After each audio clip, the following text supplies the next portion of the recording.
Put on the music.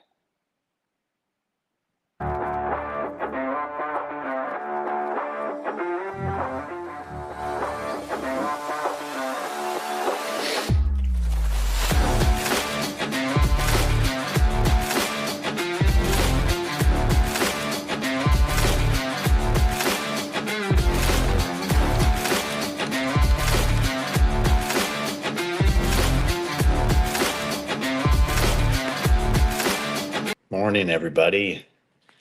Good morning, good morning, good morning. Blaze is here. He's just grabbing some coffee for his wife. He will be right back. I didn't hear if the music was playing, so I don't know if it was. It said it was, but you know, we're out here. How's everyone doing today? Checking in over there on X and Facebook and YouTube and all those other platforms. It is Monday, back at the office. We are talking The Daily Dad by Ryan Holiday. I just got in. What else? Blaze, looking How's your handsome. You say, how was my weekend? yeah? My weekend was pretty good. We just kind of hung out and chilled. The tooth has been giving me pain and, you know, eating when I'm not allowed to eat. So, eating healthy or eating good has been very weird for me. Um, it rained all day yesterday, so that was very interesting. But the kids were super excited to go in the jacuzzi in the rain. Um, and uh, as I was heating it up, it was pouring, and we got all excited um, to go in the pouring rain. And then, literally, as we jumped in, the rain cleared, and we were just hanging out in no rain. So it was interesting. But yeah, how was your weekend? Oh man, let me go. Hamburger, hot dog. It was okay. I'm trying to think. We went to the trampoline park on Saturday. Then yesterday, I took the kids to the YMCA. We did some Nice. Valentine's stuff. I stayed up late till like 1 a.m. on Saturday night, and it didn't give me a good Sunday. Ouch. Yeah. The Buffalo Bills lost yesterday, so that's super sad. So, Yep. Yeah. close game. That was a bummer. I tuned in at one point, and they were down, pretty bad. And I was like, oh man, that sucks. And then my daughter was looking at it, and they had tied. And I was like, oh my gosh, like they're gonna pull it off. Because I don't know a lot of football, but I do know, a couple of teams out there that have some pretty rough rides, like the Bills, the Cowboys. Like there's a couple of those teams out there that you hear, like these diehard fans, um, that's just they just don't pull through, and they're just never, but then you get these teams like New England and the Chiefs and these ones that are just always in the game, always in the big game. So yeah, I'm sure there are a lot of broken hearts. I was just reading Brian Myers' post about his son. It was actually cute. Something we can feature here, but he said his son woke up, and he didn't have the heart to tell him, so he let him look it up online, and his son, he just got to see his son's heart like break, and he's like, Dad. He's like, why? But yeah, it was super super cute. Yeah, and He there's had an two. emotional moment. Go ahead. I was gonna say there's two questionable calls. One where Kansas City caught the end zone, and I don't think it should have been a catch because it hit the ground. And then there's another play where it should have been a first down, but one ref said yes, one ref said no. So there you have Bummer. Yep. Yeah. Yep. Sometimes they do come down to those calls. 100%. But it's a good, like, that's probably the biggest parenting thing that I'm struggling with right now is like Bryson wants to do all of these things, the 6-year-old. And so we try these things, and he just like, he doesn't understand that it takes a lot of practice to be good at something. And so right now we're working on drone flying. He's like, Dad, let's fly the drone. I'm like, that's great. Let's do it. We have 10 minutes before the bus. This is going to be fun. And then he can't figure out how to, like, because the nod, the little sticks, you have to push it up slightly. And he keeps going, vroom, vroom, vroom. I don't know if he has the dexterity to go that slow. Yep. And then he's all upset about it. And it's like, buddy, like, you're practicing. You're 6. You're not like an expert drone flyer. And so then I regretted even doing it because now he's going to school crying because he's not an expert drone flyer. And then I feel like a terrible dad. Like, but then I would have felt like a terrible dad if I didn't make that time. So just a tough morning. Yeah. No, I get that. Mine's right now with Bentley with drawing. Like, so he wants to draw all these pictures and stuff. So he, he goes onto YouTube or YouTube Kids, and he, clicks these like drawing for kids videos, and it's like step by step. You can pause it. Good morning, Jason. Morning, guys. Morning, Jason. And it's not that hard, right? And when he does it, or at first we were doing it together, and then I don't know what happened, but for some reason now he just wants me to draw the picture, and then he colors it in, and I'm like, whatever, that's fine. Like, I'll do some drawing, and then you can color it in. But yeah, he looks at me when I'm doing it, and he's like, Dad, how come yours looks so good? And I'm like, it's just practice, dude. Like, I'm 41 years old. You're 5. Like, I don't draw. Like, I'm no artist, but like, I know how to steady a pencil or a pen and go slowly and follow directions. And I understand what this guy is telling me to do. So I'm doing it. Like, you'll get there too. Like, just be patient and take your time. Like, I always tell my kids, better. I always tell my kids and my students that it's because I've made all the mistakes. Oh, that's a good one. Yeah. You gotta make a lot of mistakes before you get good at something. And because I was trying to tell them at least we're trying and like getting exposure to it, but I don't know.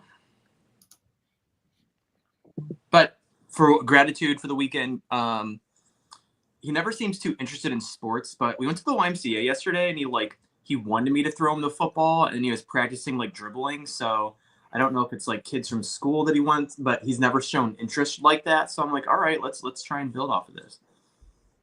Nice. Yeah. Yeah, we were really concerned because we put Bentley in baseball because all the girls both did softball, and I did that growing up, but he hated baseball. It was like 2 years ago, I think.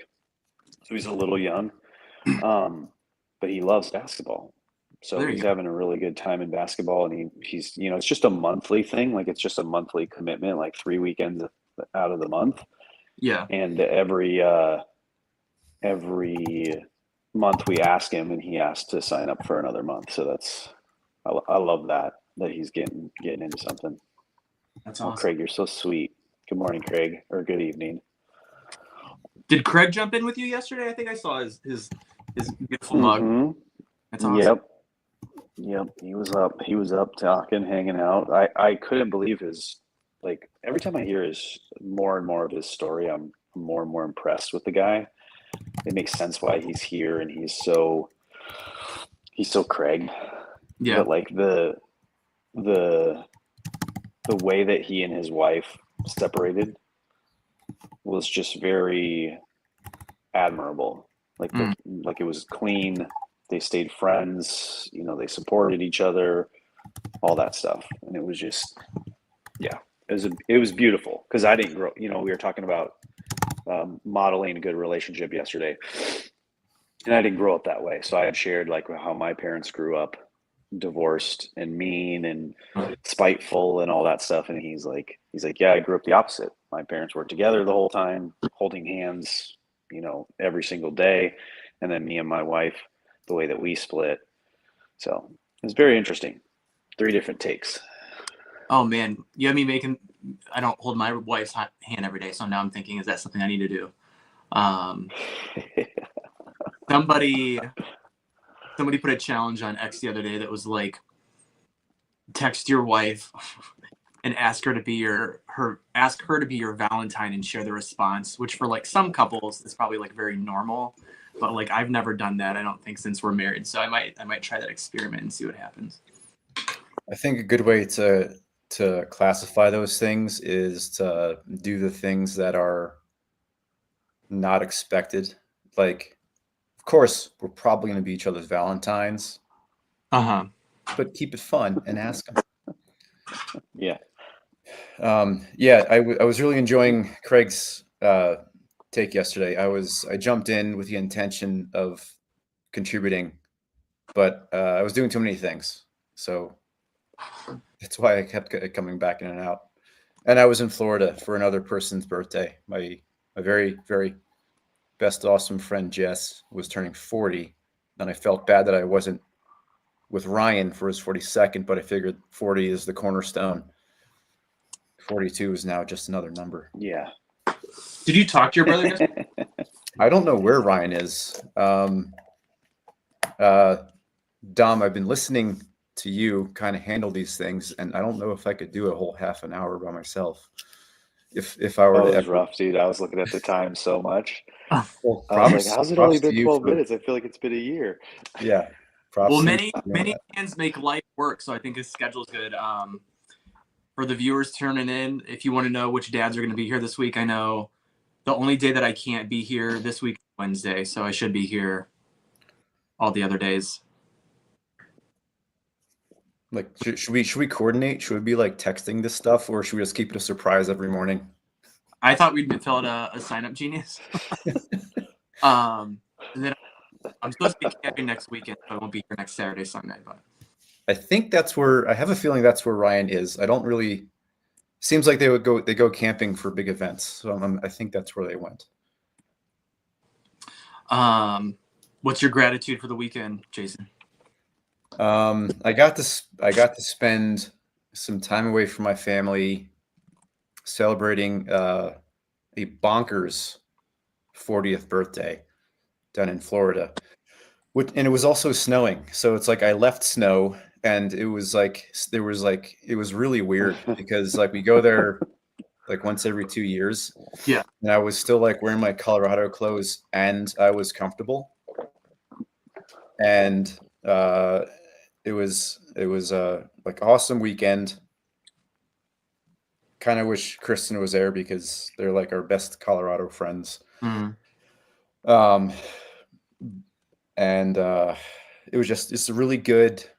It's just one of those times where it's like you're away from your family, and I was only away for like a day and a half, but I really missed my family.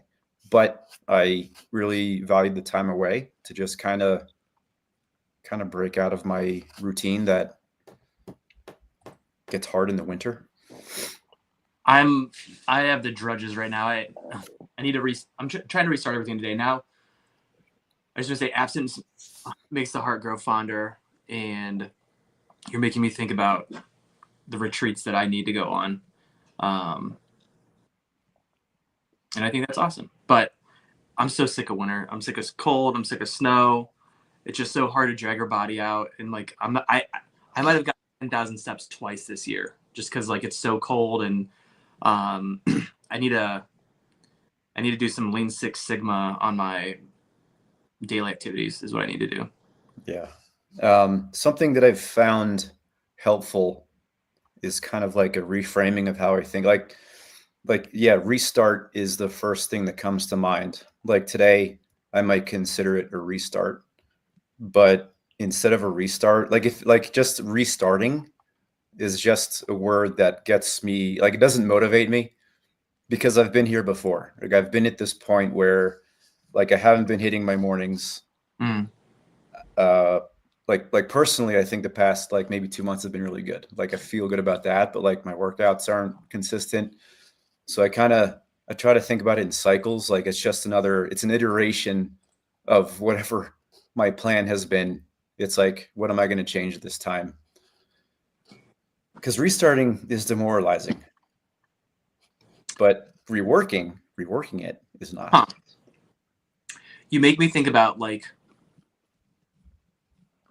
as a nurse, there's two ways to bring life into this world, and one is, birthing babies, and the other one is if someone dies, like resuscitating them. And I think, I think starting day one where you've never done it before is more joyous, like a baby being born, and trying to bring something back to life.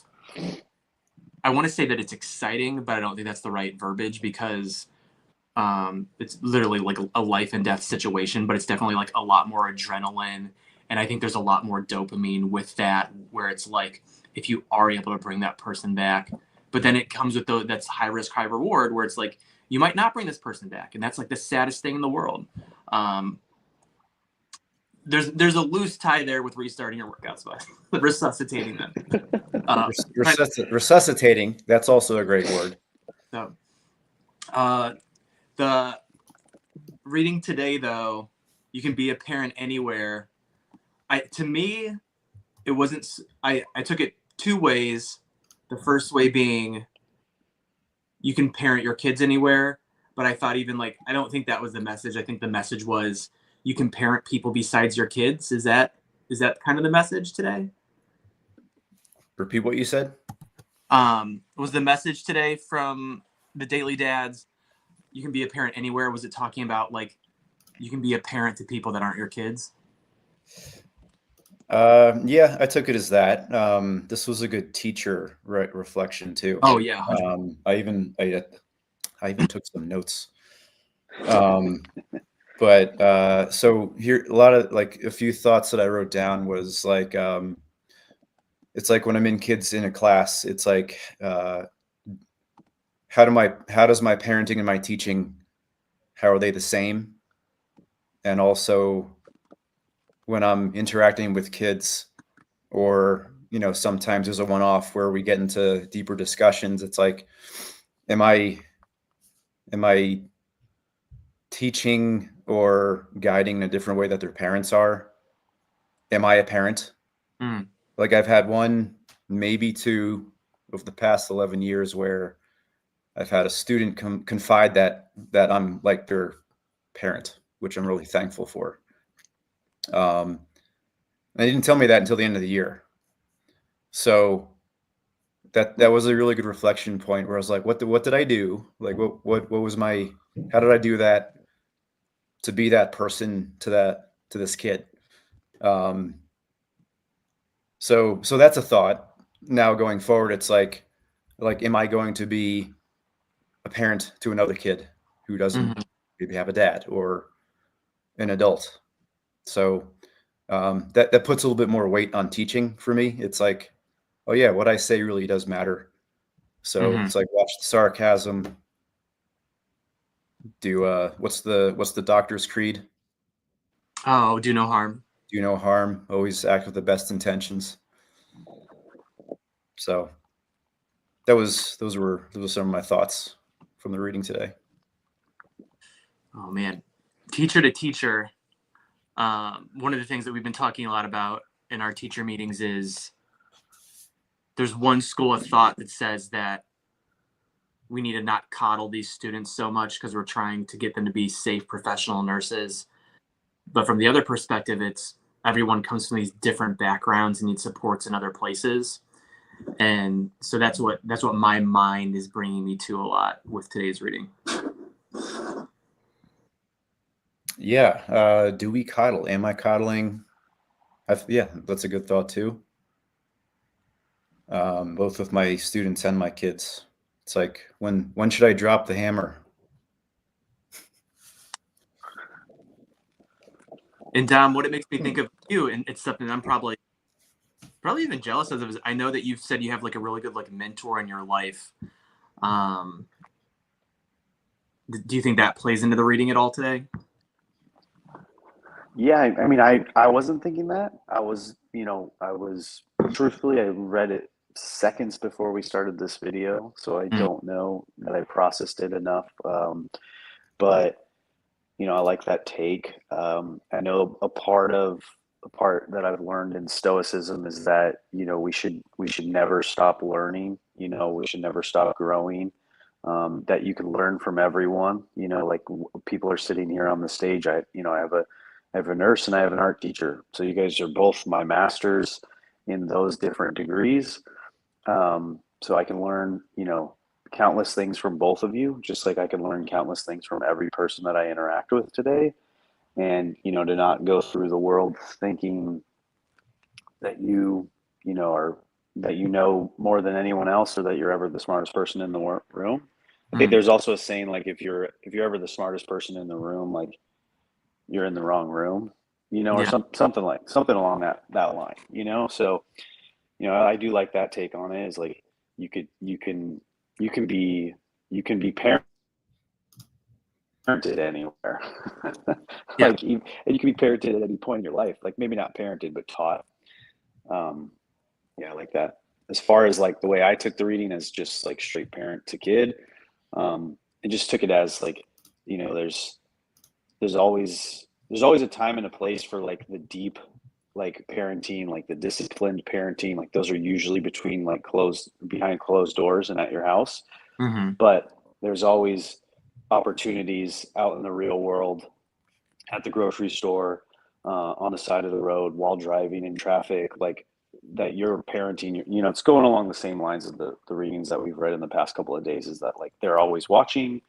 So, you shouldn't be throwing your hands in the air and cursing at someone who cut you off in traffic.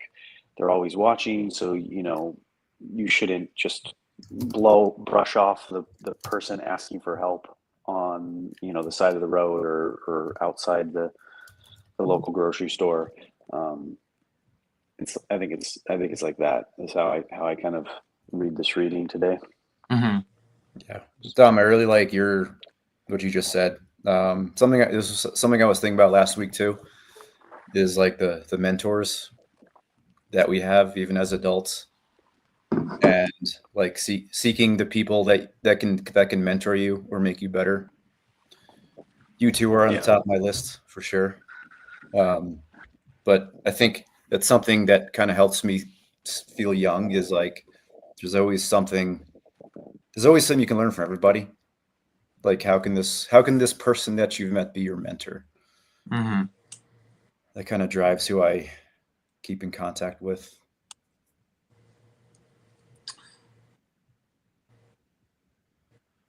Now I'm thinking about all the other kids that my kids interact with, but also because we went to the at the YMCA yesterday, they have this like climbing wall. It's like this circle, and kids can like climb on it. And there's these two boys in front of us, which whatever. And then my kids kept trying to like bother them. I'm like, no, wait our turn, wait our turn. But then when we were stepping up, they kept trying to spin it when my kids were on it, and I was like, hey, it's our turn, quit that. And so like I'm like, was that righteous anger, or was that me being like a grumpy old man? I don't know. Um, but I know when I take my kids out, there's never not a learning opportunity for myself and them. Uh, they, you know, does your son still try to run in traffic, Dom? Run in traffic?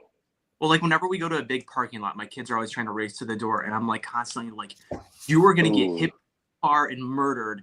Do not run. Do not run. Do not run." Yeah. Yeah. There's always a flight risk. I mean, again, mine are aged so much that, like, Yeah. I just have to worry about the little one. you know,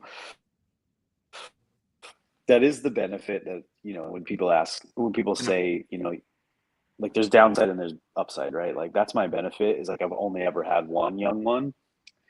Um, but my parenting journey has and will be a lot longer than most people's. Yeah. But yeah, you can take that as a good and a bad. I'm going to choose to take it as a good for right now. Do you guys ever have one of those situations where like you had to like yank your kid out of the way of something, whether it's a car or a really Yeah. fast merry-go-round where like it keeps you up at night? I think Yep. I had a on this show. I think we talked about it over the summer because I was picking my kids up from summer camp, and the baby who was like 3 1/4, which is now like almost 4, like literally was throwing himself out in front of traffic, and I had to like really yank him, and I'm like, I didn't like the energy that put around me. I didn't like the energy that it put around him, and it's like, if I would have yanked him, he would have got hit by this car. But it's like, I don't want to be that. It was a terrible situation. Yeah. What I do, it doesn't look great, but what I always do is I start by like taking their head and controlling it like a joystick. Yeah. And then every now and then I'll have to grab some hair, to like yank them back. Here's That's where you my should be move. looking. Just like The danger we're is going this this way. way. We're going this way. Like I'll literally like turn their skull and be like, no, we're going left. Yeah, There's that's a my swim move in football where if like someone's coming at you, you're supposed to be able to like almost like Taekwondo, like move their arm over here and get through to the quarterback. And so that's what I'm constantly doing to my son. Like he's going in this direction, and I'll try and like swim move him and like put him in the other direction, because it's like, no, you're going the wrong way. You're going the wrong Yeah. way. You're going the wrong way. Yep. Exactly. But I think, and I'm glad that we're having these conversations, because like it's a good opportunity. Like my 3-year-old, I can physically comfort him and redirect him, whereas my 8-year-old, I can still comfort her, but like I can't do anything like that for her. And I don't want to be controlling. Whereas like my 6-year-old's starting to get too old for physical redirection. And again, like I don't even think that word, like you're controlling your kids, you're pushing them. It's like, no, that they're, again, like the traffic situation, please hold my, you are going to get hit by a car.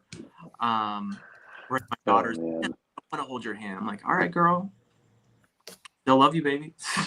You say you love them. All right. I love chocolate. All right. There you have it. There's got to be some way to like teach them awareness of their environment. Like I don't know what it is. Like I feel like I'm incredibly aware of my environment whenever I'm going anywhere. But yeah, I don't feel like my kids are. Well, I think that's a good, like, think about why, like, what made you be observant? What things hit you in the head? Or what things ran into you that you are now aware of? Like, sometimes it just takes something Yeah. to make that click. Just pay a friend to sideswipe my kids one day. Just enough to scare them. Just enough to scare them. Yeah. Like on a bike. That would be like in a car. Ryan, can you ride to my house? Oh yeah, freaking Ryan, yeah.